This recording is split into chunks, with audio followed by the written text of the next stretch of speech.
مع الله في لألآت النجوم وحبك الغيوم وضوء القمر نحمده ونصلي على رسوله الكريم اما بعد بسم اللہ الرحمن الرحیم۔ معزز خواتین و حضرات،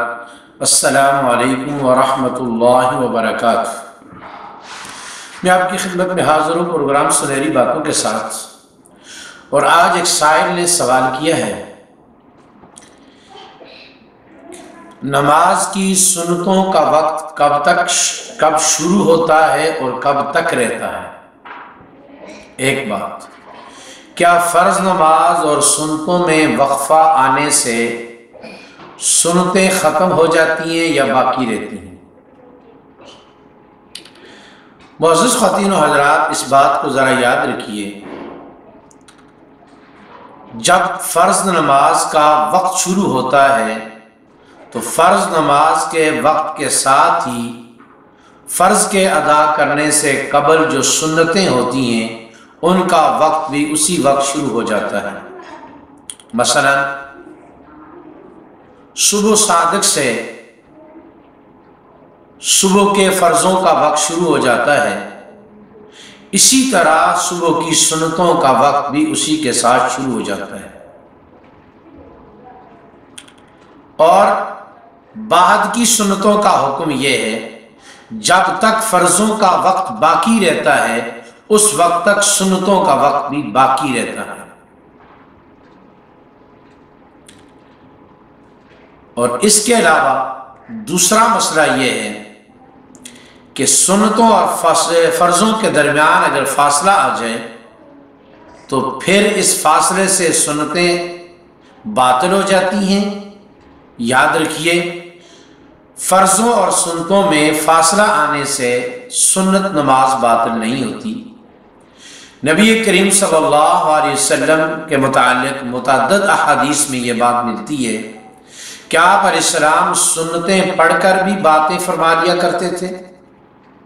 اور اپنی کسی ضرورت کو بھی پورا فرما لیا کرتے تھے، اور فرضوں کے بعد بھی سنتوں کی ادائیگی کے درمیان بھی گفتگو بھی فرماتے تھے اور کسی دوسرے امر میں بھی مشغول ہو جاتے تھے اور پھر سنتیں ادا فرمایا کرتے تھے۔ مثلا مسلم کی روایت ہے، حضرت عائشہ رضی اللہ تعالی عنہا سے یہ روایت ہے، وہ فرماتی ہیں کہ نبی کریم صلی اللہ علیہ وسلم اذا صلی رکعتي الفجر، جب فجر کی 2 رکعتیں پڑھ لیتے اور میں جاگ رہی ہوتی، کلمنی، مجھ سے کلام کرتے، الا استجاع، ورنہ نبی علیہ السلام لیٹ جاتے۔ فجر کی سنتیں پڑھ کر نبی کریم صلی اللہ علیہ وسلم بسا اوقات عائشہ رضی اللہ عنہ کے ساتھ گفتگو فرماتے تھے اور بسا اوقات لیٹ جاتے تھے۔ اس کے بعد جب فرض نماز کی جماعت کا وقت ہوتا تھا تو آپ سرکار جماعت کی نماز ادا فرماتے، اور اسی طریقے سے فرضوں کے ادائیگی کے بعد جو بعد کی سنتے ہیں ان کے درمیان بھی کلام ثابت ہے اور کسی دوسرے عمل میں مشغولیت بھی ثابت ہے۔ تو میرے بھائیو دوستو، تاخیر کی وجہ سے سنتیں باطل نہیں ہوتی، کلام کرنے سے سنتیں باطل نہیں ہوتی، کسی دوسرے امر میں لگنے سے سنتیں باطل نہیں ہوتی۔ ہاں، ایک بات کا خیال رکھنا چاہیے، اگر کسی ایسے آدمی کام میں مصروف ہو جائے کہ جس کی مصروفیت سے سنت کے رہنے کا اندیشہ پیدا ہو جائے تو اس کی شریعت اجازت نہیں دیتی۔